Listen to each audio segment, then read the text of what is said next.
నేను నేను ఇంకొక మాట చెప్పి ముగిస్తాను. అది కూడా ఈ జిల్లాకు సంబంధించినటువంటి అంశం. ఏమిటంటే అది మరి మన పార్లమెంట్ పరిధిలో ఉన్నటువంటి మంత్రి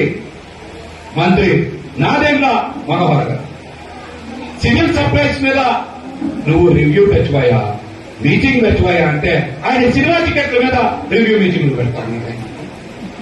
సివిల్ సప్లైస్ మీద రివ్యూ పెట్టి బియ్యం మాఫియా నరకట్టబోయా, రేషన్ డిపోల్లో ఒక బియ్యమే ఇస్తా ఉన్నారు, కందిపప్పు ఇస్తారా, చింతపండు ఇస్తారా, ఇతర వస్తువులేవి ఇవ్వట్లేదు, దాని మీద రివ్యూ పెట్టబోయా అంటే సినిమా టికెట్ల మీద రివ్యూ పెడతా ఉన్నాడు ఆయన. నువ్వు పౌర సరఫరాల శాఖ మంత్రిగా పనికొస్తావో లేదో ఒకసారి ఆలోచించుకో. పౌర సరఫరాల శాఖ మంత్రిగా నీకు బుర్రా బుద్ధి ఏమైనా ఉందా? ఇంత బాధ్యతారాహిత్యంగా ప్రవర్తిస్తావా?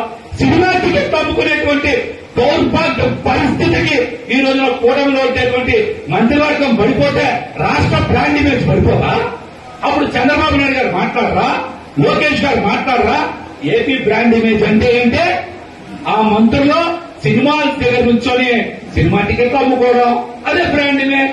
ఇంకొన్ని రోజులు పోతే పవన్ కళ్యాణ్ గారు చెప్పారని పార్కింగ్ లో సైకిల్కి వాళ్ళకి టోకెన్లు కూడా ఇచ్చేలా ఉన్నారు ఆ జనసేన పార్టీలో ఎమ్మెల్యేలు.